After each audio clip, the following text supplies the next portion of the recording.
You know, we see the headlines about Taiwan every single day, and they almost always paint this picture of an inevitable clash between giants. But what if that whole frame is wrong? Today, we're going to set those headlines aside for a minute and really dig into what's driving this crisis. We're going to explore a pretty fascinating proposal for peace, one that isn't built on wishful thinking, but on a specific structural design. So, let's just start with the question that's hanging over everything. Is war over Taiwan really baked into the cake? Is it inevitable? Well, to even start answering that, we have to look past the military hardware, past the political speeches. We need to start in a really different and maybe unexpected place. This quote, "This is the key." It gets right to the heart of the argument we're exploring today. It suggests that to really understand the risk of war, we have to look beyond pure geopolitics and get into the psychology of one person. We have to understand the logic of the man standing at the center of it all.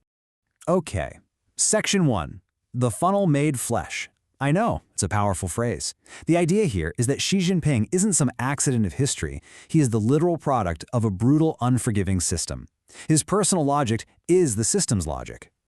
Just look at this timeline. It shows the trauma that forged his entire worldview. He starts out born into the communist elite, the so-called red aristocracy. But then, it's all stripped away. His own father is purged, his family is publicly shamed, and then, as a teenager, he's sent to the countryside for years of grueling manual labor. This wasn't some political internship. It was a brutal, nonstop education in pure survival. And what do you learn from an experience like that? Well, you learn that status can vanish in an instant. You learn that telling the truth is dangerous, and that just staying silent is way safer than speaking well. But here's the most important part. You learn that stability isn't just a nice political preference, it's a trauma response. For him, order literally equals survival. Ambiguity, that's a threat. And exercising control, that's actually seen as a form of care. So now, in Section 2, we see how this very personal logic scales up. The idea is that Xi's psychology isn't just his own thing, it's a perfect mirror of the Chinese state's own survival logic, one that was forged through a whole century of chaos, invasion, and civil war. And you can see the parallels so clearly here. Xi's personal belief that order equals survival, that's mirrored in the state's deep preference for continuity over risky experiments. His fear that ambiguity is a threat, well, that's reflected in the state's reliance on control rather than trust. The man and the state, they're operating from the exact same playbook. And this, right here, this is why external pressure on China so often seems to backfire. When the West pushes for change, it doesn't really challenge the system. It actually validates the system's deepest fear of external threats and internal chaos. You can't change a mirror by yelling at the reflection. It only makes the reflection stronger. All right, so let's take this lens we've developed and apply it directly to the Taiwan flashpoint in Section 3.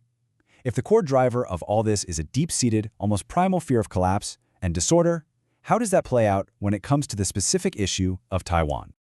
This brings us to the critical question, doesn't it?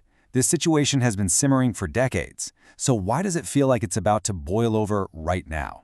The analysis suggests the answer isn't really about aggression for aggression's sake. It's about the perception that time itself is running out. The key concept driving this whole fear is something called irreversible lock-in.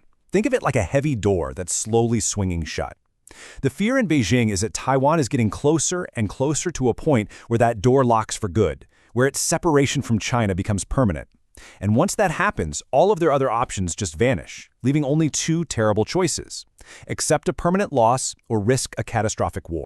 So from Beijing's perspective, time is no longer a neutral force. With every year that passes, the Taiwanese identity gets more distinct and separate. The military balance keeps shifting, tech decoupling is speeding up, and what that means is that waiting no longer feels like keeping the door open for unification. No, it feels like watching that door slowly swing shut right in your face. And that creates this immense pressure to act before it's too late.